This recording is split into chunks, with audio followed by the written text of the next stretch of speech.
الحمد لله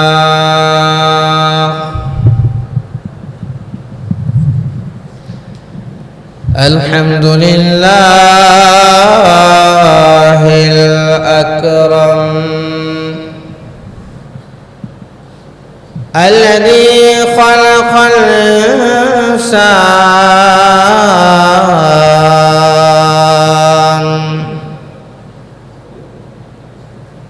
وعلمه ما لم يعلم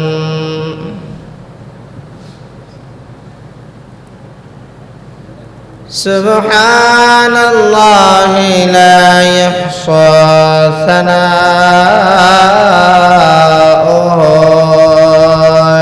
امتنانا على اللسان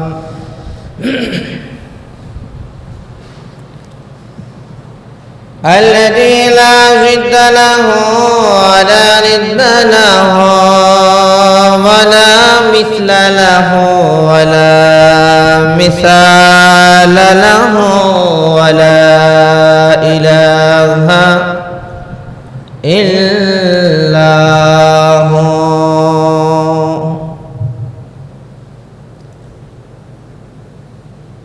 أما بعد فأعوذ بالله من الشيطان الرجيم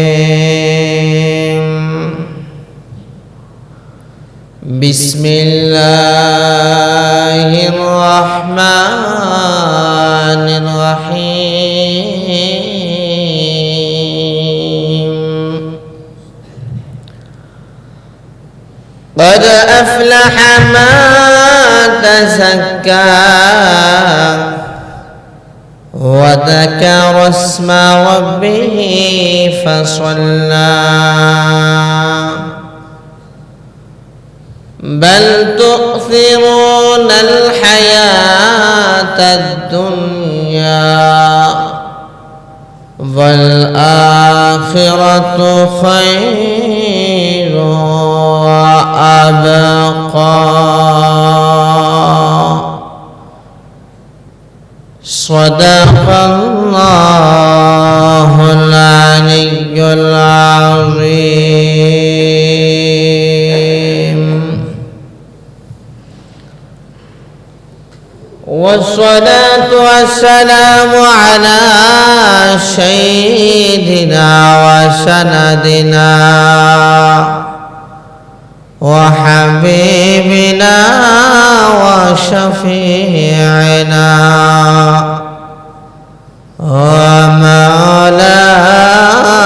ومولانا محمد وعلى آله وأصحابه وبارك وسلم تسليما كثيرا كثيرا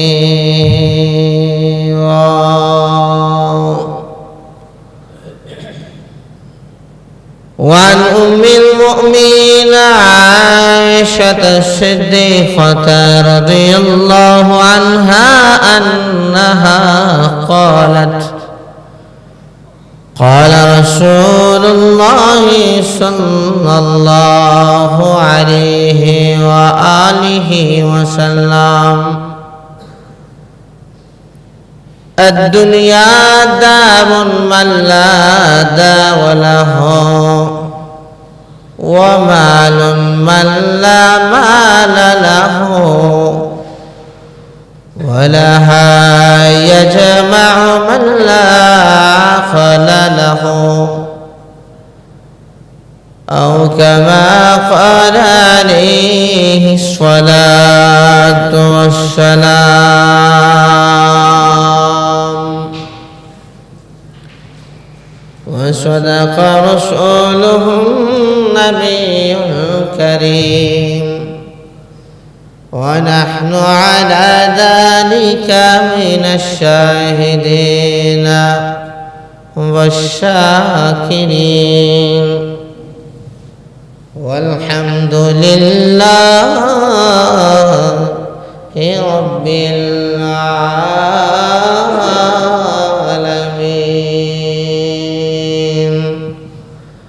محبت সাথে দরুদ ইব্রাহিম পড়ি আল্লাহুম্মা সাল্লি আলা محمد وعلى آل محمد كما صليت على إبراهيم وعلى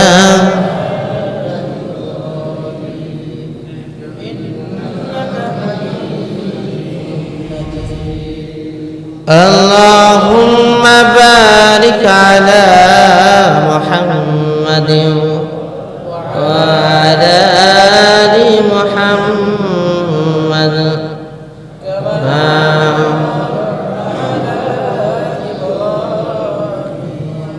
وعلى آل إبراهيم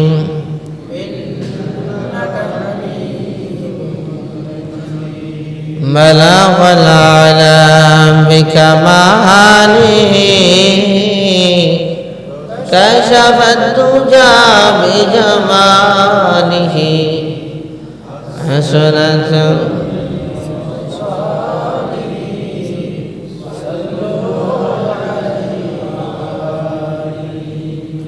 आकाश के बदीनार दरम खैर नयंदोख्त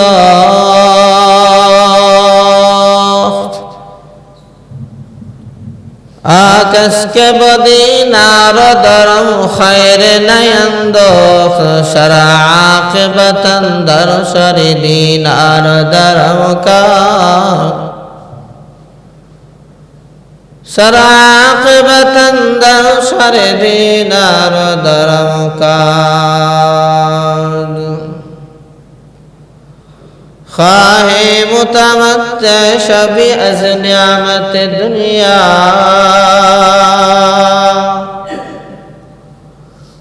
ख़्वाहे मुतमत्ते शबी अज़ नियामत दुनिया बाखल के करम कुंचु खुदा बात करम कार बाखल के करम कुंचु खुदा बात करम कार ऐसा रे तोरा नाना जमे खुशना नुमायान ऐसा रे तोरा नाना जमे खुशना नुमायान माशोक़ मनसा के बन देखे तुझे शितास्त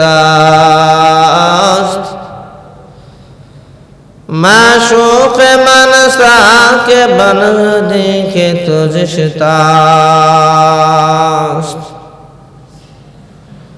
कलिमत शुक्र अदाय करছি महान अल्लाह जल्ला शानुहुर दरबारे আল্লাহ তাআলা আমাদেরকে জুমার দিনে দোয়া কবুলের দিনে মুসলমানদের জন্য সাপ্তাহিক ঈদের দিনে মসজিদে আসার এবং বসার তৌফিক দিলেন সবাই বলি আলহামদুলিল্লাহ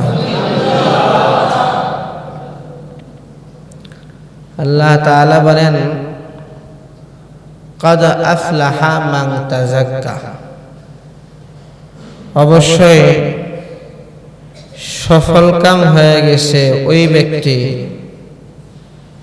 সাকসেস হয়ে গেছে ওই ব্যক্তি যে নিজেকে সমস্ত গুনাহ থেকে পবিত্র করছে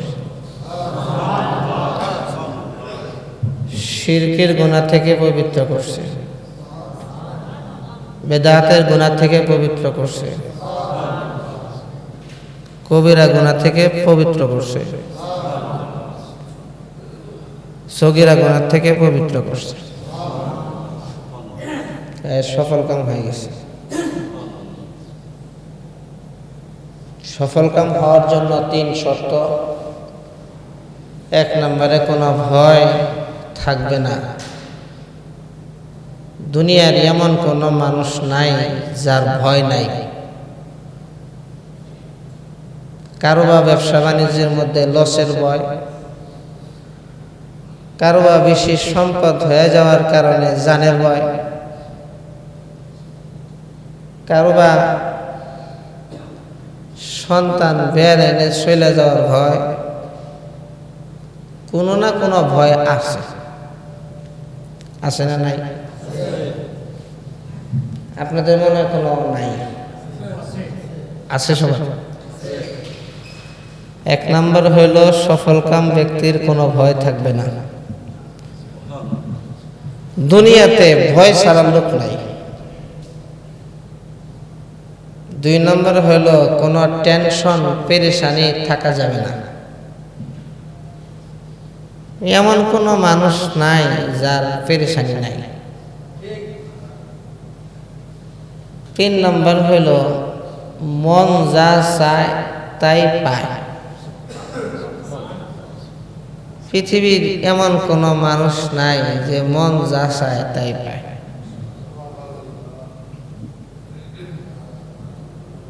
সফলকাম হওয়ার জন্য এই তিন শর্ত।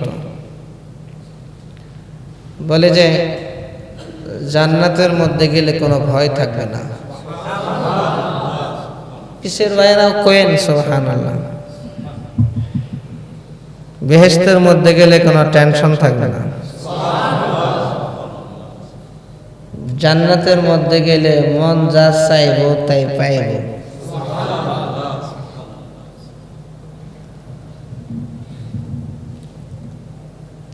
সফলকাম হওয়ার জন্য তিন শর্ত।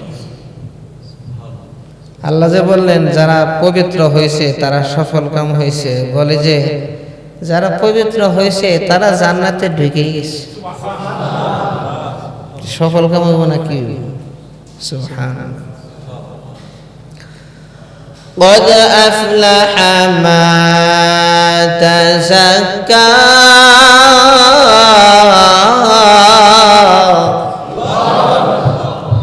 রব্বুল আলামিন বলেন অবশ্যই যে নিজেকে পবিত্র করেছে সে সফলকাম হয়ে গেছে। আল্লাহ রাব্বুল আলামিন যখন বান্দার বান্দিকে জান্নাতের মধ্যে ঢোকাবে, এক নম্বরে কোনো ভয় থাকবে না, দুই নম্বরে কোনো টেনশন থাকবে না। জান্নাতের মধ্যে গিয়ে কোনো ভয় নাই, কোনো টেনশন নাই, কোনো পেরেশানি নাই। ফালা খাউফুন আলাইকুমুল ইয়াওমা ওয়ালা আনতুম তাহজানুন।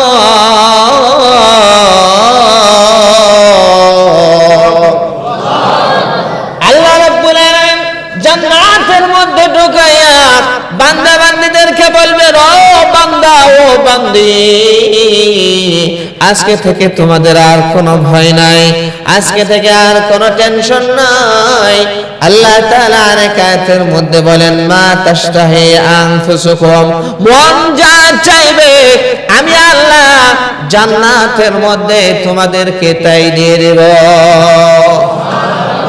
মা তাশতাহি আনফুসুকুম বলে তোমাদের মন যা চায় আমি আল্লাহ রাব্বুল আলামিন তাই দিয়ে দেব।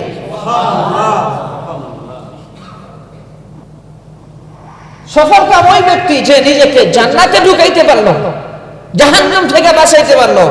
10 তলা বিল্ডিং করছে, সফল না? 10টা বাড়ি করছে, সফল না? 10টা গাড়ি করছে, সফল না? সুন্দরী স্ত্রী আছে, সফল না? ছেলে ডাক্তার ইঞ্জিনিয়ার, সফল না? প্রকৃত সফলকাম ওই ব্যক্তি গাড়ি থাক আর না থাক, বাড়ি থাক আর না থাক, সন্তান ডাক্তার হোক আর না হোক, প্রকৃত সফলকাম ওই ব্যক্তি যে নিজেকে জাহান্নামের আগুন থেকে বাঁচাইতে পারছে, নিজেকে জান্নাতের ভিতরে ঢুকাইতে পারছে।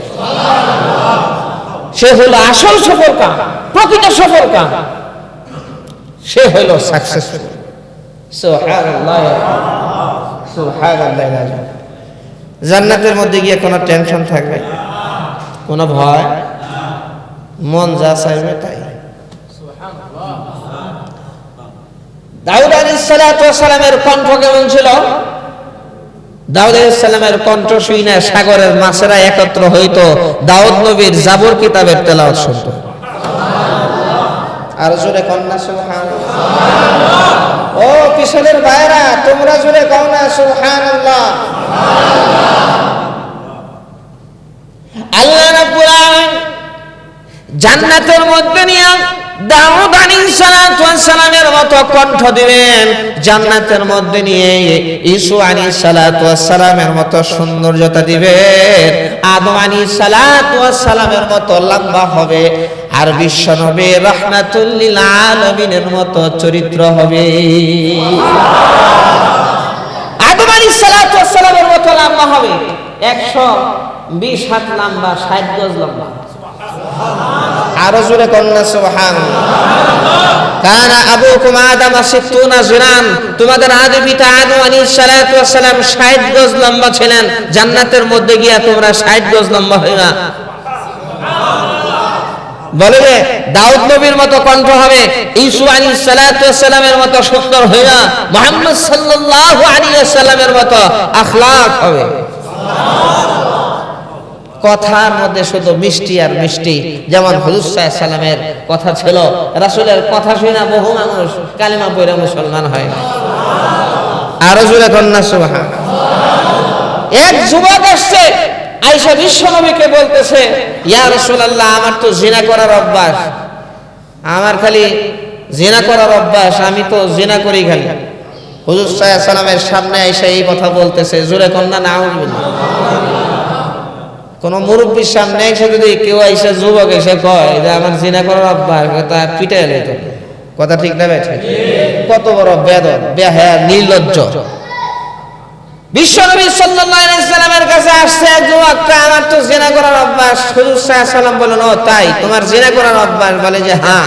আচ্ছা বলো তো, কেউ যদি তোমার বোনের সাথে জিনা করে কি করবা? কয় তার তো হাত ভেঙে ফেলাবো। আচ্ছা, কেউ যদি তোমার স্ত্রীর সাথে জিনা করে, কয় মাথা ভেঙে ফেলাবো, ও শেষ। ওকে, ও কেউ যদি তোমার মেয়ের সাথে জিনা করে, তাহলে তো খবর আছে। কয় তাহলে তো খবর আছে। কয় কেউ যদি তোমার মায়ের সাথে জিনা করে, কয় তাহলে কিয়ামত ঘটে গেল। আল্লাহ নবী এখানে বলেন, যুবক, তুমি যার সাথে জিনা করবা সে তো কারো নামে, আর না হয় কারো বোন, না হয় কারো স্ত্রী, না হয় কারো মা। তুমি যে জিনা করবে সে যে আরেকজনের বোন, তার কি খারাপ লাগবে না? যখন আল্লাহ নবী এইভাবে সুন্দর করে ওই যুবককে কথাগুলো বলতেছিলেন, যুবক চোখের পানি ছেড়ে দিয়ে বলতেছে, ও নবীজি, আমার ভুল হয়ে গেছে, বেয়াদবি হয়ে গেছে, কালেমা পড়াইয়া এখনই মুসলমান বানায়া দেয়। قد أفلح من تزكى وذكر اسم ربه فصلى।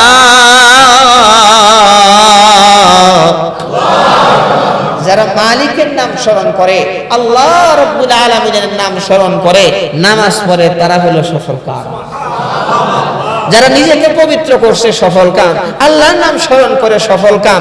উপরে উঠতেছে কয় আল্লাহু আকবার, নিচে নামে কয় সুবহানাল্লাহ, সমান জায়গায় চলে বলে লা ইলাহা ইল্লাল্লাহ, টয়লেটে ঢুকে বাম পা দিয়ে ঢুকে আল্লাহুম্মা ইন্নী আউযু বিকা মিনাল খুবুসি ওয়াল খাবাইস দোয়া করে, বের হওয়ার সময় দোয়া করে, মসজিদে ঢুকে দোয়া করে, বের হয় দোয়া করে, ঘরে ঢুকে সালাম দেয়, বলে যে এরপরে দোয়া করে, যখন নাকি খানা খাইতে বসে দোয়া করে, খানা খাওয়া শেষ হলে দোয়া করে, ঘুমানোর সময় দোয়া করে, ঘুম থেকে ওঠার সময় দোয়া করে, ব্যবসা বাণিজ্যের সময় দোয়া করে, জবানে শুধু আল্লাহর নাম, আল্লাহর নাম, আল্লাহর নাম, আর আর হলো আল্লাহর কাম। মসজিদে আযান হয়ে যায়, কাম করে আল্লাহর, জবানে মুখে মুখে হলো আল্লাহর নাম, আর কাম করে হলো আল্লাহর, আর চলতে ফিরতে আল্লাহর কাম। বলে যে ওই লোক সফল কাম, সে হলো জান্নাতি, সে হলো জান্নাতি। আল্লাহ রাব্বুল আলামিন বলেন সে হলো জান্নাতি। সে কি? সে সফল কাম। সে কি? সফল কাম। সুবহানাল্লাহ। ওয়া যাকারা ইসমা রাব্বিহি ফাসাল্লা বাল তু'থিরুনাল হায়াতাদ দুনিয়া আল্লাহ রাব্বুল আলামিন বলেন, তোমরা তো দুনিয়াকে প্রাধান্য দাও, তোমরা দুনিয়াকে প্রাধান্য দাও, খালি দুনিয়া দুনিয়া দুনিয়া। মানুষ বলে আমার রব আল্লাহ, আমার মালিক আল্লাহ, তা আমার একজন মালিক, একমাত্র মালিক আল্লাহ, আমি একমাত্র আল্লাহর গোলাম। কয় কিন্তু তার কাজ দেখে বোঝা যায় মনে হয় তার কোনো মালিক নাই। কথা ঠিক না ঠিক? মানুষ বলে আমি আল্লাহর গোলাম, কিন্তু তার কাজ দেখে বোঝা যায় তার কোনো মালিক নাই, তার কোনো কি নাই, মালিক নাই। সে বলে রিজিক দাতা একমাত্র আল্লাহ, কিন্তু সে দুনিয়ার পিছনে, রিজিকের পিছনে এমন ভাবে ছুটে, দিন রাত এমন ভাবে ছুটে, নামাজ কামাই দিচ্ছে, আল্লাহর হুকুম নষ্ট করতেছে, নাফরমানি করতেছে, হালাল হারাম বাইসে চলতেছে না, রিজিকের পিছনে এমন ভাবে ছুটতেছে, জবানে বলছে রিজিক দাতা একমাত্র আল্লাহ, রিজিক দেন আল্লাহ তাআলা, কিন্তু রিজিকের পিছনে এমন ভাবে দৌড়াইতেছে মনে হইতেছে তার কোনো রিজিক দাতাই নাই। কথা ঠিক না ঠিক? মানুষ বলে যে মওত হবে, মওত হবে, বলে যে মওত হবে, এমন ভাবে সে চলে মনে হয় যে তার মওত হবেই না। মানুষ বলে আখিরাতের জিন্দেগি হলো আসল জিন্দেগি, এমন ভাবে সে দুনিয়ার জিন্দেগিতে চলে মনে হয় যে তার কোনো আখিরাতই নাই। এটাই হলো বাস্তবতা। মুখে এক কথা, কিন্তু কাজে কর্মে হলো আরেক। কথা ঠিক না? আল্লাহ রাব্বুল আলামিন দেখে দেখে বলেন, বাল তুফিরুনাল হায়াতাদ দুনিয়া ওয়াল আখিরাতু খায়রু ওয়া আবকা। আল্লাহ তাআলা বলেন যে দেখো আখিরাত হলো উত্তম, আখিরাত হলো ভালো, আখিরাত হলো চিরস্থায়ী, আর আখিরাত হলো তোমার জন্য বাকি থাকবে। পরকালের জিন্দেগি শুরু আছে আর শেষ নাই। দুনিয়ার 50-60 বছরের হায়াত বলে যে শুরু হইতে হইতে শেষ হয়ে যায়, কিন্তু আখিরাতের হায়াত এমন হায়াত আবকা, শেষ নাই। আর জোরে কন্যা সুবহানাল্লাহ। এই জন্য দুনিয়া কিছুই না, দুনিয়া হলো ধোঁকা, আখিরাত হলো আসল, আখিরাত হলো আসল। আল্লাহ সুবহানাহু ওয়া তাআলা বলে যে প্রত্যেকটা মাখলুককে এমন রিজিকের ব্যবস্থা করতেছেন। মুসা আলাইহিস সালাতু ওয়াস সালাম পাথরের মধ্যে আঘাত করছেন, আঘাত করার পরে পাথর টুকরা হয়ে গেছে, দেখে পাথরের ভিতরে একটা পোকা, আর ওই পোকার মুখে আপনার সবুজ একদম তাজা ঘাস। সুবহানাল্লাহ। মুসা আলাইহিস সালাতু ওয়াস সালাম দেখে বলতে সুবহানাল্লাহ, পাথরের ভিতরে পোকা, আবার তার মুখে ঘাস। আল্লাহ তাআলা পাথরের ভিতরেও একটা প্রাণীর রিজিকের ব্যবস্থা করতেন। আল্লাহ রাব্বুল আলামিন দেখে দেখে বলেন, হে মুসা, এটা দেখে তুমি আশ্চর্য হয়ে গেলা, তোমার কানটা একটু পোকার মুখের কাছে, তোমার কানটা একটু লাগাও, আমি আল্লাহ তাআলা পোকা যা বলতেছে সেটা বুঝার ব্যবস্থা করে দিব। আয়েশা খালি ঘুমায়েন না, মনোযোগ সহকারে শুনেন, খেয়াল করে শুনেন, দিলের কানে শুনেন, দিলের কানে কথা বলে শোনো ভাই, মাটির কানে কথা শোনে ফায়দা নাই। মাটির কান তো বাহ্যিক কান তো সবার আছে দেখা যায়, দিলের কানে শুধু মানুষ শোনে জানা যায়। এই সফরান গোশে দিল বায়ান শোনো, গোশে গোল এ জানাদার দেহে সে সর, গোশে গোল বা জুমলা হাইওয়ান হামদামাস, গোশে দিল মখসুস নাসল আদমাস। বলেন আল্লাহু আকবার। আল্লাহ রাব্বুল আলামিন দেখে বলেন, হে মুসা, ওই পোকার মুখের কাছে তোমার কানটা লাগায় দেখো। এবার পোকার কাছে, মুখের কাছে যখন কানটা লাগায়, দেখে পোকা বলতেছে সুবহানাল্লাহ, সুবহানাল্লাহ। পোকা বলতেছে সুবহানাল্লাহ, ও সমস্ত পবিত্রতা আল্লাহ রাব্বুল আলামিনের, যে আল্লাহ এই পাথরের ভিতরে আমাকে জীবন দিয়েছেন, যে আল্লাহ এই পাথরের ভিতরে আমার রিজিকের ব্যবস্থা করতেছে।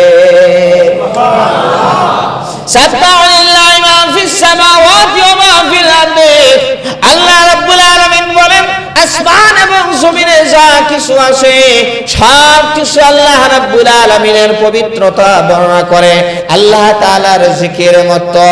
কিন্তু আমরা মানুষ হারাইছি হোশ, আমরা মানুষ হারাইছি হোশ, দুনিয়ার জন্য পাগল হইয়া ওই মালিক আল্লাহ তাআলাকে ভুলে গেলাম। জবানে বলি মালিক আল্লাহ, আমি আল্লাহর গোলাম, কিন্তু কাজ কর্মে মনে হয় আমার কোনো মালিক নাই। জোরে কন্না নাউজুবিল্লাহ। বাল তুসিরুনাল হায়াতাদ দুনিয়া ওয়াল আখিরাতু খায়রুন ওয়া আবকা। আল্লাহ রাব্বুল আলামিন বলেন, দুনিয়াকে তোমরা প্রাধান্য দিয়েছো, অথচ আখিরাত হলো তোমাদের জন্য সর্বোত্তম সর্বোৎকৃষ্ট। আখিরাত হলো তোমাদের জন্য চিরস্থায়ী, দুনিয়া হলো ক্ষণস্থায়ী। মালাকুল মউত কখন আইসা কাকে ধইরা নেয় বলা যায় না, কারো হায়াতের গ্যারান্টি নাই। কখন মউত চলে আসে বলে যে দরজাতে ঢোকার সময় পাই নাই, মালাকুল মউত এসে জান কবজ করে নিছে। আজরাইল পেছে আসে লোকাইয়া, কোন দিন জানো কাকে নেই গো ধরিয়া, কোন দিন জানো কাকে নেই গো ধরিয়া। আজরাইল যেদিন তোমার কাছে আসিবে, দেহের সকাল রাগের জোড়া ছাড়িবে। মালাকুল মউত যে কোনো সময় চলে আসবে আর জান কবজ করে নেবে। জান কবজ করার পরে আর তোমাকে তোমার নাম ধরে দেখবে না, তোমাকে বলবে লাশ, তুমি এখন লাশ হয়ে যাবে। কথা ঠিক না? চোখের পলকে তুমি লাশ হয়ে যেতে পারো, চোখের পলকে, একটা সেকেন্ড সময় লাগবে না। চোখের পলকে তুমি হতে পারো লাশ। কথা ঠিক না? চিরকালে বন্ধ হবে তোমার নিঃশ্বাস, হবে এলান তোমার নাম মসজিদের মাইকে। মসজিদের মাইকে তোমার নাম এলান হয়ে যাবে, তুমি লাশ হয়ে যাইবা, সাথে কিছু দিতে পারবা না। শুধু কাফনের কাপড় যাবে, তোমার সাথে ধন দৌলত টাকা পয়সা গাড়ি বাড়ি কিছুই যাবে না। আল্লাহ নবী ডেকে ডেকে বলেন, মানুষ যখন মারা যায় তার সাথে দুইটা জিনিস যায়, কাফনের কাপড় যায় আর তার নেক তার আমলনামা যায়। তার আমলনামা যায়, কাফনের কাপড় যায়। আর এই যে আত্মীয় স্বজন যারাই কবর পর্যন্ত যায়, কবরে দাফন কাফন কইরা সবাই ফিরে আসে। তোমার স্ত্রীর জন্য, সন্তানের জন্য দুনিয়ার জমিনে কত কষ্ট করলা, মেহনত করলা, দিনকে রাত বানাইলা, রাতকে দিন বানাইলা, অবস্থা এরকম হয়েছে। তোমার জান যখন কবজ করে দিছে, তোমার চাইরানা বসার দাম নাই। তাড়াতাড়ি লাশটা গায়ে রাখো, গন্ধ আসে, পোকা ধরবো, গন্ধ আসবো, পেট ফুলে গেছে, তাড়াতাড়ি করো, ঘরের ভিতরে তোমাকে রাখবে না। এটাই হলো দুনিয়ার বাস্তবতা। আর দুনিয়া জিভা, দুনিয়া হলো নাপাক দুর্গন্ধ। বলে তোমার যখন নাকি বাতাসটা বের হয়ে যাবে, তোমার এই দেহের কোনো দাম নাই, তোমার দেহের কোনো কি নাই। বিশ্বনবী সাল্লাল্লাহু আলাইহি ওয়াসাল্লাম বলছেন, তোমার ঈমান আমল যদি ভালো থাকে তাহলে জান কবজ করার সময় জান্নাত থেকে 500 ফেরেশতা হাজির হয়ে যাবে। জান্নাতে খুশবু লয়া, জান্নাতে কাপড় নিয়া, জান্নাতে সুগ্রান, আহলান সাহলান মারহাবান মুবারাকান বইলা কয়, বস আমরা আইসা করছি, কোনো টেনশন নাই। জান কবজ করতে দেরি হয়, জান্নাতের পোশাক পরা দিতে আর দেরি করবে না। কত সম্মান, কত ইজ্জত। তার জানাজা কায়েম হবে, আসমান থেকে ফেরেশতা নাযিল হবে, আসমান থেকে। সাহাবী মুআয ইবনে মুআয রাদিয়াল্লাহু তাআলা থেকে হয়ে গেল মদিনায়। আল্লাহ নবী তখন যুদ্ধের সফরে ছিলেন তাবুকে। আল্লাহ নবী দেখতে পেলেন আকাশটা আলো ঝলমলে ছিল, উজ্জ্বল আলো ছিল। হঠাৎ করে আকাশটা অন্ধকার হয়ে গেল। জিবরাইল আলাইহিস সালাতু ওয়াস সালাম আসলেন। আল্লাহ নবী জিজ্ঞেস করলেন, জিবরাইল বুঝলাম না, কিছুক্ষণ আগে তো আকাশে কোনো মেঘ ছিল না, কোন অন্ধকার ছিল না, হঠাৎ করে অন্ধকার হয়ে গেল। তার কারণটা কি? জিবরাইল আলাইহিস সালাতু ওয়াস সালাম বলেন, ও নবীজি, কারণ আছে, আপনার সাহাবী মুআজ ইবনে মুআজের ইন্তেকাল হয়ে গেছে মদিনার মধ্যে। আল্লাহ নবী বললেন, ইন্না লিল্লাহি ওয়া ইন্না ইলাইহি রাজিউন। আমার সাহাবীর ইন্তেকাল হয়েছে, তাই আসমান কেন অন্ধকার হয়ে গেল? তখন জিবরাইল আলাইহিস সালাতু ওয়াস সালাম ডেকে ডেকে বলেন, ও নবীজি, আসমান থেকে লক্ষ লক্ষ ফেরেশতা নাজিল হইতেছে। ফেরেশতাদের পাখার কারণে সূর্যের আলোটা ঢেকে গেছে, অন্ধকার হয়ে গেছে। আল্লাহ বলেন, ও জিবরাইল, আমার এই সাহাবীর এত দাম, তার ইন্তেকাল হয়েছে, তার জানাজার নামাজে অংশগ্রহণের জন্য আসমান থেকে লক্ষ লক্ষ ফেরেশতারা আসতেছে। তার কারণটা কি? তার এত দাম কেমন হলো? আল্লাহ নবীকে জিবরাইল আলাইহিস সালাতু ওয়াস সালাম বলেন, ও নবীজি, তার একটা আমল আল্লাহ তাআলার কাছে সাংঘাতিক। সেই আমল হইল সূরা ইখলাস বেশি বেশি তেলাওয়াত করে। আর আমরা সূরা ইখলাস মনে করি কি কুল আল্লাহর সূরা, যেটা মনেই করি না। নাউযুবিল্লাহ। কোন সূরা ইখলাস কুল আল্লাহর বান্দা বান্দি যদি একবার তেলাওয়াত করে 10 পারা কোরআন খতমের সওয়াব। দুইবার বলে 20 পারা, তিনবার বললে পুরা 30 পারা পুরা খতম কোরআন খতম করার সওয়াব। কাজে 6 বার যদি পড়ি তাহলে 2টা কোরআন খতমের সওয়াব, 9 বার পড়লে 3টা, এরকম বাড়তেই থাকবে। আর 10 বার পড়লে জান্নাতের মধ্যে বানাল্লাহু লাহু কসরান ফিল জান্নাহ, আল্লাহ সুবহানাহু ওয়া তাআলা জান্নাতের মধ্যে বালাখানা বানায় দেন। আল্লাহ তাআলা জান্নাতের মধ্যে কি খানা বানায় দিবেন? বালাখানা বানায় দিবেন আল্লাহ রাব্বুল আলামিন। বালাখানার ভিতরে পয়সা পয়সা আল্লাহরে দেন। আর রাসূলে কন্না সুবহানাল্লাহ। আশরাফ আলী থানভী রাহমাতুল্লাহ লিখছেন, এক জমিদার বাবু কয় এত হিন্দু ছিল, আমি ভগবান দেখবো। কি দেখবো? গেছে, এদের যে গুরু আছে, এদের ঠাকুর আছে, পুরোহিত, তাদের কাছে গেছে। কয়, আমার তো টাকা পয়সার অভাব নাই, আমার জীবনে অভাব বলতে কিছু নাই, জিন্দেগির সব মজাই হয়েছি, এখন একটু ভগবানকে দেখতে চাই। কই এই ব্যাপার? হ্যাঁ। আপনি মনে করেন নিয়ে এক মূর্তির সামনে দাঁড় করে দিয়েছে, দেখেন এই যে ভগবান।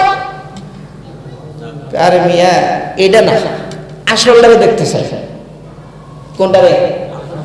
আসলটা এটা না, এই তো সবসময় দেখি। আমার কাছে এইটাই আছে, আর নাই। খোঁজ খবর আরেকজনের কাছে গেছে, বলে ভগবান তো গেছে। যাওয়ার পরে কয়, আমি তো ভগবান দেখতে চাই। এটা একটা ব্যাপার হলো নাকি? শোনেন, একদম মনে করেন পর্দা দিয়ে ডাইকে রাখছে, টান দিয়ে বিশাল বড় এক মূর্তি, এই যে দেখেন বিশাল বড় ভগবান। না, এটা না, এটা না, কোনটা আসলটা? সুবহানাল্লাহ। তারপরে খোঁজ খবর নেওয়ার পরে শুনছে যে অমুক জায়গায় একজন আছে, হ্যাঁ নাকি তার খোদার সাথে ডাইরেক্ট কানেকশন, ডাইরেক্ট অনেকের দেখাইছে। গেছে তার কাছে, না আমি তো ভগবান দেখতে চাই, আমার জীবনের সব বাস্তব যে ভগবানের দেখে। একটা ব্যাপার হলো নাকি? অপেক্ষা করেন, রাত হইলে আপনি দেখতে পাবেন। রাত হয়েছে, দেখে একটা আলো একদিক থেকে আরেক দিকে যায়, আরেক দিক থেকে আরেক দিকে আসে। এটা হলো ভগবান, এটা ভগবানের নূর। নাউজুবিল্লাহ বলেন। তাহলে কাছে যায় দেখি, না কাছে গেলে জয়লা পড়ে ছাই হয়ে যাবে, কাছে যাওয়া যাবে না। তারপরে মনটা তো মানে না, কাছে গেছে, যাওয়ার পরে দেখে একটা কচ্ছপ কাশ্মীর উপরে সিমেন্টের মতো ডালাই করে এখানে চেয়ার বসায় দিছে এই বাটপারে। এরপরে এটা মনে করেন এদিক থেকে এদিকে যায়, আলোটা ঘুরে, আর মনে করেন মানুষদেরকে দেখা, ভগবান দেখা, টেকা না, মাল কামা। বুঝছেন নি? তার এই জমিদার বলতেছে, আরে বাটপার রে, তুই এরকম বাটপারি আমার সাথে করলি, কথা কয়েন না, ফাঁস করেন না, হালুয়া রুটির অভাব নাই, হাদিয়া তোহফার অভাব নাই, আমার কাছে থাকেন। আরে বেটা, আমার তো টাকা পয়সার অভাব নাই, আমি এগুলো কি করবো? আমি হইল বাস্তবে আমি খোদাকে দেখতে চাই, আল্লাহকে দেখতে চাই। পরে শুনছে এক হক্কানি আলেমের কথা যে মুসলমানদের মধ্যে যারা আলেম, ভালো আলেম, তার কাছে গেছে খোঁজ খবর নিয়ে যায়, বলতেছে হুজুর আমার তো খুব ইচ্ছা যে আমি আল্লাহ দেখবো, ভগবান দেখবো। তো হুজুর বলতেছে তুমি যে কথা বললা আর যে কাগজের শুনাইলা, আল্লাহ আছে, আল্লাহকে দেখতে পাইবা, কিন্তু সেটা দুনিয়া না। দুনিয়ার কেউ তোমাকে আল্লাহ দেখাইতে পারবে না। আল্লাহ তাআলা জান্নাতের মধ্যে যাওয়ার পরে আল্লাহ দেখা দিবেন। এই হলো বাস্তব কথা, সত্য কথা। এতে তুমি মুসলমান হও আর না হও, তুমি যা মনে করো, যেটা বাস্তব সেটা বলে দিলাম। তুমি যদি কালেমা পড়া মুসলমান হও, তোমার পিছনের সব গুনাহ মাফ, আর নেক আমল যদি করতে পারো, তাহলে আল্লাহ তাআলা জান্নাতের মধ্যে দেখেন। এই সত্য কথাটা বলার কারণে তার এত প্রভাব হয়েছে, তাসির হয়েছে, সাথে সাথে কালেমা পড়া মুসলমান হয়েছে। আল্লাহ তাআলা জান্নাতের মধ্যে দেখা দিবেন। আল্লাহ তাআলা জান্নাতের মধ্যে কি দিবেন? জোরে কন্যা সুবহানাল্লাহ। আল্লাহ রাব্বুল আলামিন বলেন দুনিয়া কিছুই না, দুনিয়া হলো ধোঁকা। দুনিয়াকে প্রাধান্য দিয়ে আখিরাত নষ্ট করো না। নিজে দিনদার হও, সন্তানদেরকে দিনদার বানাও, স্ত্রীকে দিনদার বানাও, ঘরের মধ্যে দ্বীনি পরিবেশ করো। শুধু সন্তানদেরকে দেখা গেছে দুনিয়ার পিছনে আমার সন্তান ডাক্তার হবে, ইঞ্জিনিয়ার হবে, শিক্ষিত হবে, অমুক হবে, তমুক হবে, হ্যান হবে, তেন হবে, বলে যে এগুলা করতে করতে সন্তানদের দিন শেখানো দরকার, তাকে যে কোরআন শেখানো দরকার, তাকে যে ইসলাম শেখানো দরকার, তাকে যে সুন্নতের উপর চালানো দরকার, তাকে যে নামাজি বানানো দরকার, এইগুলা সে ভুলে যায়। অবশেষে ওই সন্তানের কাছে লাত্তিগুতা দেখায়। কথা ঠিক না? আল্লাহ রাব্বুল আলামিন বলেন তোমার এই সন্তানের পিছনে তুমি মেহনত করলা, কিন্তু এই সন্তান তো হাসরের মাঠে তোমার নামে কমপ্লেইন দিবে, তোমার বিরুদ্ধে দাঁড়াবে, তোমার বুকের উপর চড়া, তারপরে সে জাহান্নামে যাবে, তোমাকেও জাহান্নামে নিবে। নাউজুবিল্লাহ করোনা জোরে। এই জন্য সন্তানদেরকে সবার আগে দিন শিখান। আমাদের এখানে প্রত্যেক দিন ফজরের পরে বক্তব্যে কোরআন শরীফ শিক্ষা দেওয়া হয়। আলহামদুলিল্লাহ বলেন, আরো জোরে বলেন আলহামদুলিল্লাহ। দুই একজন পোলাপানকে জিজ্ঞেস করলে তোমরা আসো না কেন? হুজুর ঘুম থেকে উঠতে পারি না, কোচিং, প্রাইভেট, অমুক তমুক, হ্যান ত্যান, মানে দুনিয়ায় শয়তান দুনিয়ার পিছনে লাগিয়ে রাখছে। ওই মা বাবা রাত 12টার সময় ঘুমায়, 1টার সময় ঘুমায়, সন্তানরাও রাত কয় আমার রাত 12টা 1টার আগে ঘুমায় না। কি গর্বের কথা! 1টার আগে ঘুমায় না, কি গর্বের কথা! তুইও অসুস্থ হইতেছস, তোর সন্তানকে অসুস্থ বানাইতেছস। এই সন্তান আর তুই আগে যদি ঘুমাইতে হুজুর সাল্লাল্লাহু আলাইহি ওয়াসাল্লামের তরিকা মোতাবেক যে হ্যাঁ আগে খানা খেয়ে 10টার ভিতরে 11টার ভিতরে ঘুমায় যাও, ফজরের নামাজ পড়ো, বলে যে ঈশার নামাজ পড়ছো, ফজরের নামাজ পড়ো, ফজরের পরে এই সন্তান যখন কোরআন শিখবে, মসজিদে আইসা কোরআন পড়বে, আউযু বিল্লাহ বিসমিল্লাহ পড়বে, এই নেকিগুলো তোমার আমলনামায় যাবে। বছরের মধ্যে একটা হাদিস শুনেন, সে তার স্ত্রীকে ওসিয়ত করছে যে দেখো তোমার পেটে তো সন্তান যদি দুনিয়ার জমিনে আসে প্রথমে কোরআন শিখাইবা। আর কাজী সাহেব গেছে মহিলা, সন্তান আসছে দুনিয়ায়, আর কাজী সাহেবের কবরে তো লাথি গুতা শুরু হয়ে গেছে। সারা কাজী মানে হলো বিয়ে করেন না, কাজী না, কাজী হলো, কাজী অর্থ হলো বিচারক। কাজী অর্থ কি? সে ঘুরে বিচার করতো, সে মাতবার ছিল, বিচারক ছিল। আর কাজী শব্দটা এখন আমরা বানিয়ে ফেলাইছি, কাজী মানে খাতা কলম লই বই একটু লেখবো, কথার পরে টাকা লয়ে যাবো। আমার বিয়ের কাজী অর্থ হলো বিচারক। তো উনি যখন মারা গেলেন, ওনার স্ত্রী ওনার ওসিয়ত অনুযায়ী মসজিদে কোরআন শরীফ শেখানোর জন্য মসজিদে দেয়া গেছে।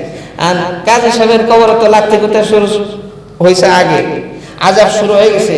যখন সে বক্তব্যে আসছে আর উস্তাদ যখন তাকে আউযু বিল্লাহ বিসমিল্লাহ, যেই বিসমিল্লাহির রহমানির রহিম বলাইছে, আল্লাহ তাআলা বলেন যে তার সন্তান বিসমিল্লাহ পড়বে আর আমি তার কবরে আযাব দিব, এটা হইতে পারে না, যা আমি তার সন্তানের উসিলায় তাকে মাফ করে দিলাম। আর জোরে কন্যা সুবহানাল্লাহ। আপনার সন্তানকে যত শিক্ষিত বানান, বলে যে আপনার সন্তান অনর্গল ইংরেজি বলতে পারে, আপনি যখন দুনিয়ার জমিন থেকে চলে যাবেন সারাদিনে ইংলিশে টক করলে 1 আনা পয়সার সওয়াব হবে না। হবে? আপনি একবার খালি আলিফ কয়, সাথে সাথে 10টা নেকি আপনি পেয়ে যাবেন। আপনার সন্তানের হবে, আপনিও কবরে শুয়ে শুয়ে পাইবেন। আপনার সন্তান যখন মসজিদে আসবে, নামাজ পড়বে, হাত তুলবে, কবরে শুয়ে শুয়ে আপনি সওয়াব পাইবেন। আল্লাহ নবী বলেছেন, মানুষ যখন মারা যায় সমস্ত আমল বন্ধ হয়ে যায়, তিনটা আমল জারি থাকে। কয়টা আমল? ইদা মাতাল ইনসানু ইনকাতা আনহু আমালুহু। আল্লাহ এখানে বলেন, মানুষ যখন মারা যায় তার সমস্ত আমল বন্ধ হয়ে যায়, ইল্লা মিন সালাসাতিন, কিন্তু তিনটা এমন আমল আছে যে আমলের সওয়াব জারি থাকে। এক নম্বর হলো সাদাকা জারিয়া, এমন সাদাকা, এমন দান যেই দানের সওয়াব জারি থাকবে। মসজিদে এক বস্তা সিমেন্ট দিয়েছেন, ওই মসজিদে মানুষ ইবাদত বন্দেগি করবে, যত জিকির আজকার হবে, যত তেলাওয়াত হবে, সমস্ত নেকি আপনি কবরে শুয়ে শুয়ে এক ভাগ পাইতে থাকবে।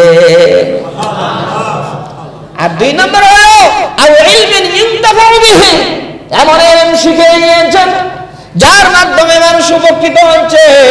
আপনি একজনকে নামাজ শিখাইছেন, মাসাল শিখাইছেন, ওযু শিখাইছেন, গোসল শিখাইছেন, বলে যে ওই ব্যক্তি যত আমল করবে সমস্ত আমলের সওয়াব আল্লাহ তাআলা কপি করে আপনাকে দিবেন। আর জোরে কন্না সুবহানাল্লাহ। আর তিন নম্বর হলো আওয়ালাদিন সালিহিন ইয়াদউ লাহু, নেককার সন্তান যদি মা বাবার জন্য দোয়া করে, নেককার সন্তান যদি তেলাওয়াত করে, জিকির করে, সুন্নাত মাফিক জিন্দেগি যাপন করে, আল্লাহর রাস্তায় চলে, ওই সন্তান যত ভালো ভালো কাজ করবে সমস্ত নেকি আপনি বাবা, আপনি মা, আপনার কবরে অটোমেটিক যাবে, অটোমেটিক যাবে, অটোমেটিক যাবে। আর জোরে কন্না সুবহানাল্লাহ। এই জন্য সন্তানকে সবার আগে দিন শিখান, সন্তানকে সবার আগে কোরআন শিখান। সন্তানকে যদি দিন না শিখান, কোরআন না শিখান, নামাজি না বানান, তাকওয়ালা না বানান, পরহেজগার না বানান, তাহলে মনে রাখিয়েন হাসরের মাঠে আপনার জবাবদিহি করতে হবে। কবর থেকে নিয়ে শুরু হবে আপনার উপরে ভয়ঙ্কর শাস্তি, হাসরের মাঠ পর্যন্ত এই সন্তান হইতে পারে জাহান্নাম পর্যন্ত আপনাকে নিয়ে যেতে পারে। কথা ঠিক না? এই জন্য সন্তান কি করতেছে না করতেছে খোঁজ খবর নেন। আপনি তো তাহাজ্জুদ পড়ে ইশরাক করেন, আমি তাহাজ্জুদ আর ইশরাক করি, আওয়াবিন করি, বলে যে কপালের মধ্যে দাগ ছড়ায় দিছি, কিন্তু আমার স্ত্রী নামাজ পড়তেছে না, আমার সন্তান নামাজ পড়তেছে না, আমার বাসায় আমার ঘরে নামাজ পড়তেছে না। এর জন্য আল্লাহর কাছে জবাবদিহি করতে হবে। আমার আর আপনার অবদান কতটুকু? সন্তান যখন কান্না করে টেলিভিশনটা তো ছেড়ে দিলাম না, গানটা তো মোবাইলের মধ্যে বের করে ছেড়ে দিলাম, বাবা তুমি খাও, ভাত খাও, লক্ষ্মী সোনা চাঁদের কোনা খাও, গান দেখে খাও। গান দেখে গান মুখস্থতা, খেলো একদম নাম মুখস্থতার, কালেমা ধরেন কালেমা বলতে পারবো না। কথা ঠিক না? বেশি বড় মানুষও কালেমা বলতে পারে না। ওই কালেমা শাহাদাত, কালেমা তৈবা বলেন তো, আশহাদু আল্লা ইলাহা ইল্লাল্লাহ, কালেমা তৈবা কে এটাও বুঝে না। নাউযুবিল্লাহ, জোরে কইবেন না। এই জন্য সন্তানদেরকে আগে দিন শিখাইতে হবে।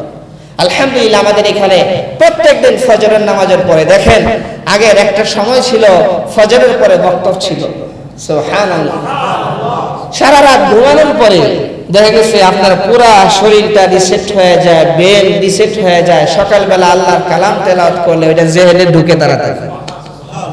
সকালে শুরুটা, দিনের শুরুটা করলেন আপনি আল্লাহর কালাম দিয়ে, আপনার সন্তানকে দিয়ে আরবি দিয়ে শুরু করাইলেন, তাহলে বরকত আপনার হবে না তো অন্য মানুষের হবে নাকি?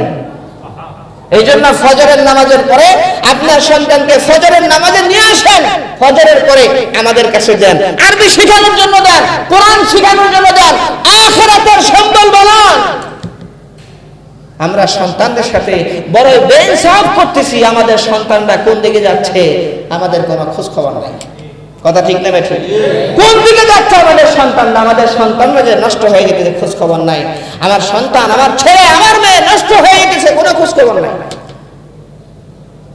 এই পরিবেশের মধ্যে থেকে বলে যে আমার সন্তান যে বেহায়াপনার মধ্যে লিপ্ত আছে, খবর নাই। ওই সন্তান নিয়ে খুব গর্ব, বড়ই বেইনসাফ করতেছি, বড়ই বেইনসাফ, যা করার দরকার ছিল তা করতেছি না। আশরাফ আলী থানভী রাহমাতুল্লাহি আলাইহি লিখছেন, বেইনসাফ শহরের ঘটনা লিখছেন। এমন এক শহর যেই শহরে হলো নামই হলো বেইনসাফ শহর। নাম কি? মানে যেই শহরে কোনো ইনসাফ নাই।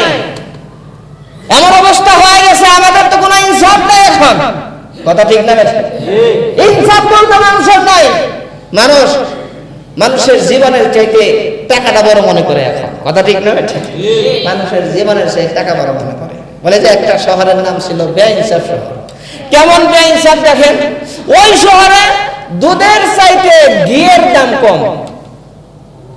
দেখছেন নি বেইনসাফ কারে কয়?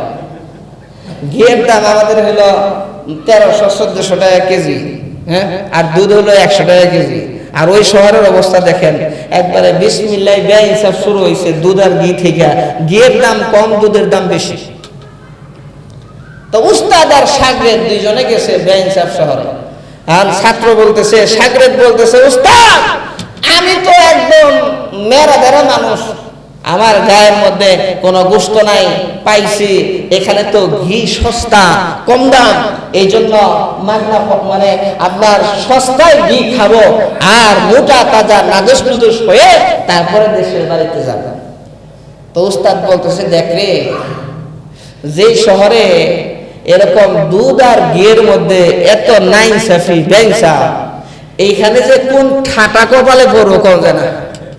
এই জন্য এখানে না থাকে তাড়াতাড়ি চল জায়গা, তাড়াতাড়ি চলে যায়। না উস্তাদ, সারা জীবন আপনার কথা শুনছি, এই কথাটা শোনা পারবো না, এইবার এখানে থাকবোই। যদি আপনার মন চায় আপনি চলে যান। উস্তাদ কি করবে? একসাথে আসছে। আর সাগরে যে বেকায়দায় পড়বে, উস্তাদ বুঝতে পারছে যে আমার প্রয়োজন পড়তে পারে। এখন ছাত্র তো মনে করেন সাগরে তো আপনার কম পয়সায় ঘি খাইতে খাইতে মোটা তাজা নাদুস নুদুস হয়ে গেছে, একবার মোটা তাজা হয়ে গেছে। ছাত্র যাইতেছে রাস্তার কাছ দিয়া, সাগরে যাইতেছে, দেখে এক জায়গায় বিচার হইতেছে, বেইনসাফ শহরের বিচার। তো সে চিন্তা করলো, বেইনসাফ শহরের বিচারটা একটু দেখে যাই। বেইনসাফ শহরের বিচার তো দেখি নাই, একটু দেখে যাই। আস্তে করে গিয়ে করছে কি, একবারে সবার পিছনে বসছে চুপকিরা। বেইনসাফ শহরের বিচার দেখবে সে। বেইনসাফ শহরের বিচার দেখার জন্য যখন বসছে, দেখে বিচার হইতেছে কি, আপনি এক বাড়িতে চুরি করতে গিয়া চুরির মালামাল নিয়া ওয়াল টপকে লাফ দিয়ে যখন পড়তে গেছে, ওয়াল ভাঙ্গা সুরের গাড়ির উপরে পড়ে সুর মরে গেছে। সুরের যারা আত্মীয় স্বজন তারা বিচার নালিশ দিছে যে মালিক ওয়াল এত দুর্বল করে বানাইলো কেন, আর দেয়াল ধৈসা সুরের উপরে পড়লো কেন, আমাদের এই সুর সাপ মারা গেল কেন, এই জন্য মালিকের নামে বিচার, তার ফাঁসির দাম। দেখছো কারবার। হাকিম সাহেব বসছে, গণ্যমান্য লোকজন বসছে বেইনসাফ শহরে। এখন যেই তারা বলছে যে দেখেন মালিক ওয়াল দেয়াল দুর্বল করে, সুরের কোনো বিচার নাই, বিচার হলো দুর্বল করে ওয়াল মারলো, এই বিচার কোনটা বিচার? আর হাকিম সাহেব এটা শুনে বলতেছে, কথায় যুক্তি আছে। কথায় কি আছে? কথায় যুক্তি আছে। তুই দেয়ালে তো নরম করে বানাইছিস কেন? হ্যাঁ, দেয়াল ধৈসা সুরের ঘাড়ে পড়লো কে, আর সুর মারা গেল কে, তোর ফাঁসি। তোর কি? বাড়ির মালিক দেখতেছে বেকায়দা। বাড়ির মালিক বলতেছে, হাকিম সাহেব আমি একটা কথা বলতে চাই। কি কথা? আমি তো মাল মেডিসিন ঠিক মতো দিছিলাম, আমি তো আর ওয়াল বানাই নাই। ওয়াল বানাইছে হলো মিস্ত্রি, রাজমিস্ত্রি এই ওয়াল বানাইছে। আমি তো ঠিকঠাক মতো মাল মেডিসিন দিছি, হ্যাঁ যদি দুর্বল করে বানা, তা আমি কি করব? ফাঁসি যদি হয় তাহলে রাজমিস্ত্রির ফাঁসি। হাকিম সাহেব একবারে তোর কথা ঠিক রে, তোর কথাই যুক্তি আছে। এই ডাক রাজমিস্ত্রি, ডাক। এই রাজমিস্ত্রি, কিরে দেয়াল নরম করে বানাইছস কেন? আর সুরে চুরি করতে গিয়া চুরির মালামাল নিয়ে টপকাইতে গিয়া ভাইঙ্গা পড়লো কেন, মারা গেল কেন, তোর ফাঁসি। আর রাজমিস্ত্রি কয়, হাকিম সাহেব আমিও ছোট্ট একটা কথা বলছি। ওই কি কথা? কয় আমি তো ডাক্তারি তো আমি দিছি, ঠিক আছে, কিন্তু আমি তো মিস্ত্রি, মাল মেডিসিন বানায় হইলো জোগাইলে। জোগাইলে যদি মশলাপাতি নরম করে বানায়, আমি কি করবো? আমি তো খালি বসাইছি, ফাঁসি হইলে জোগাইলে হবে। হাকিম সাহেব কয় কি, কয় তোর কথা একবারে ঠিক, যুক্তি আছে। এই ডাক জোগাইলে, ডাক। এই জোগাইলা, মশলা নরম করে বানাইলি কেন? ওইটা ওয়ালে লাগলো কেন? ওয়াল দেশা সুর মরলো কেন? তোর ফাঁসি। আর যুগালে কয়, হাকিম সাহেব আমি একটা কথা কইতেছি। যুগালে একটা কথা বল, তুই আবার কি করবি ক? আমার কথা হলো যে আমি মশলাপাতি ঠিক মতোই বানাইছিলাম, আর এক বালতি পানি মশলার কাছে রেখে দিছি। কই থেকে একটা হাতি দৌড় দিয়ে আইসা এদিক দিয়ে গেছে, আর হাতির পায়ে বালতির সাথে লাঠি লাগে পানি বেশি পড়ে গেছে, আর মশলা নরম হয়েছে। দোষ তো আমার না, যদি ফাঁসি হয় তাহলে হাতিওয়ালার ফাঁসি। হাকিম সাহেব কয়, তোর কথায় যুক্তি আছে, ডাক হাতিওয়ালারে ডাক। হাতিওয়ালাকে ডাকা হয়েছে, এই তোর হাতি দৌড় দিল কেন? বালতি কেন বললো? মশলা কেন নরম হইলো? ওয়াল কেন নরম হইলো? ওয়াল কেন ভাঙতে বললো? সুরের মাথায় সুর কেন মারা গেলে তোর ফাঁসি।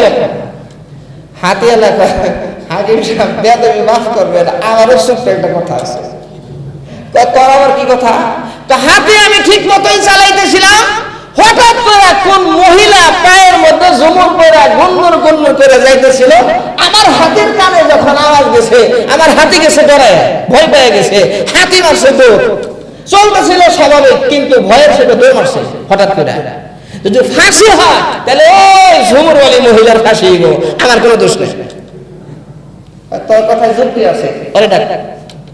আর মহিলারা ডাকছে, মহিলারা বলতেছে, কি রে ঝুমুর করে গুনগুন করে আওয়াজ করে গেলি কে? হাতি ভয় পাইলো কেন? দৌড় দিল কেন? বালতির পানি পড়লো কেন? মশলা নরম হলো কেন? আর ওয়াল নরম হলো কেন? আর ওয়াল বৈশা চুর বললো কেন? তোর ফাঁসি। হাকিম সাহেব আমি একটা কথা বলতেছি। কি কথা? এটা তো আর আমি বানাই নাই, পায়ে যেটা পড়ছে এটা আমি বানাই নাই, এটা স্বর্ণকার বানাইছে। এই দোষ আমার না, বানাইছে স্বর্ণকার। এটা আওয়াজ হয় স্বর্ণকার বানাইছে, ফাঁসি হইলে তার হবে। স্বর্ণকারের ডাকছে, তুই এটা বানাইছিস? বলে যে হ্যাঁ। তোর ফাঁসি, সুর মারা গেছে। এর কোনো জবাব দিতে পারে না, একবারে লাজ হয়ে গেছে, কোনো জবাব নাই। এর ফাঁসির কাজটা ঝুলা, এর দইরা যখন ফাঁসির কাজটা ঝুলাইতে গেছে, দেখে এটার আগা পাশা সমান, মানে এমন চিকনা চিকনা, মাথা ছোট্ট, ফাঁসির দড়িও লাগে না, বের হয়ে যায়। হাকিম সাহেব ভয়াবহ অবস্থা। কয় কি অবস্থা? তো ফাঁসির রশি তো লাগে না। হাকিম লড়বে তো হুকুম লড়বে না, হাকিম লড়বে হুকুম লড়বে না, ফাইসালা যা করছে তাই হবে। কয় যার গলায় লাগে ওরে দিয়ে ফাঁসিতে ঝুলায়। কেমন বিচার! খুঁজতে খুঁজতে দেখে পিছনে একটা বৈশা রয়েছে, মোটা তাজা দাঁতের সুন্দর, এদের গলায় ভালো মতো লাগবে। হাকিম সাহেব পাওয়া গেছে, একটারে পাওয়া গেছে, যে গলায় ভালো মতো লাগবো। করে ধরা ধরে ফাঁসির কাছে ঝুলা। এখন তো সাগরেদ কানতেছে, হাওমাও করে কানতেছে। এখন উস্তাদ বলতেছে, কইছিলাম না যে হিসাব শহরে থাকিস না, কোন ঠাটা যে পড়বো কবলে, এখন হলো বুঝো ঠেলা, অন ফাঁসির কাছে ঝুলা। উস্তাদ ভুল হয়ে গেছে, আর জীবনে আপনার কথা অমান্য কম না, আপনি কোনো মতো আমার বাঁচায় দেন এই জায়গা থেকে। কার জীবনে করবি না তো? বলে যে না। শোন, বুদ্ধি হইলো আমরা হইলাম আজনবী, অন্য দেশ থেকে আসছি, আর অন্য দেশের মানুষ ফাঁসির যদি রায় হয় ওই দিন ফাঁসি দেয় না, বরং কমপক্ষে একদিন সময় দেয়। তোরে ফাঁসির কাজটা আজকে ঝুলাইব না, ঝুলাইলেও কালকে ঝুলাইব। আর কালকে যখন ঝুলাইব তুই করবি কি? জোরাজুরি করবি যে তাড়াতাড়ি আমারে ফাঁসিতে ঝুলাই দেন। আমিও বললাম তাড়াতাড়ি আমারে ঝুলাই দেন। এরকম জোরাজুরি করবো, তারপরে কি হইব না হবে আমি একটা কেউ দেব।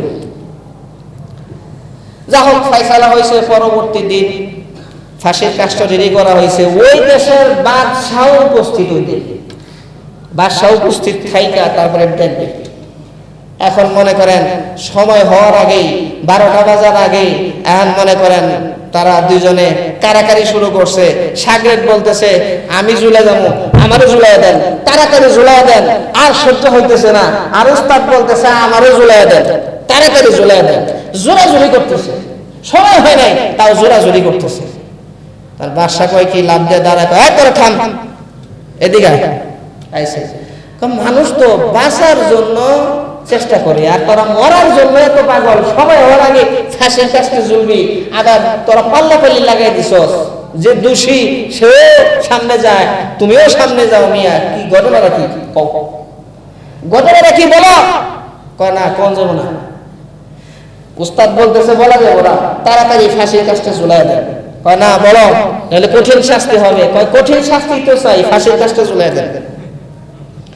অবশেষে পিড়াপিড়ির পরে উস্তাদ বলতেছে গতকালকে স্বপ্নে দেখছি আজকের ফাঁসির কাজটা যে ঝুলবে ডাইরেক্ট স্বর্গে বসে। বাদশা কয় তাই? হ্যাঁ। কয় দেখছো, দেশ আমার, বিচার ব্যবস্থা আমার, ফাঁসির কাজটা আমার, ব্যবস্থা সব আমার, আর স্বর্গে যাবে তোমরা। হ্যাঁ, এই ফাঁসির কাজটা আমার গলায় পরে দেয়, আমি যাই। আশরাফ আলী থানভী রাহমাতুল্লাহ আলাইহি বুঝাইছেন যে দেখেন বেইনসাফ শহরের এই ঘটনাটা বুঝাইছেন থানভী রাহমাতুল্লাহ আলাইহি, যে একে তো হলো আলেম আমাদের কথা শোনো মানো, আর 2 নম্বর হলো না ইনসাফি কাম করো না। সন্তানদের সাথে ইনসাফ করো, স্ত্রীর সাথে ইনসাফ করো, সামাজিক ব্যবস্থাপনার মধ্যে আল্লাহ তাআলা তোমাকে জিম্মাদারি দিয়েছেন, ইনসাফ করো। তুমি এমপি সাহেব ইনসাফ করো। আল্লাহ তাআলা তোমাকে যেই যাকে আল্লাহ তাআলা প্রত্যেকটা মানুষকে কোনো না কোনো জিম্মাদারি দিয়েছেন, হয় সে ঘরের নেতা, না হয় সে ওয়ার্ডের নেতা। কথা ঠিক না ঠিক? তো আল্লাহ রাব্বুল আলামিন কোনো না কোনো জিম্মাদারি দিয়েছেন, মানে ইনসাফ করো। আল্লাহ রাব্বুল আলামিন তোমাকে দুনিয়াতেও সফল কাম করবে, না আখিরাতেও সফল কাম করবে। এইজন্য আল্লাহ তাআলা বলতেছেন দেখো বাল তুসিরুনাল হায়াতাদ দুনিয়া, তোমরা তো দুনিয়ার হায়াতকে প্রাধান্য দিচ্ছ, কিন্তু ওয়াল আখিরাতু খায়রুন ওয়া আবকা, আখিরাতে বলে জিনিস এটা তোমাদের জন্য ভালো এবং আখিরাত থাকবে তোমাদের জন্য চিরস্থায়ী। সুবহানাল্লাহ। আল্লাহ তাআলা আমাদেরকে আখিরাতের কামাই করবার তৌফিক দান। সকলে আমিন।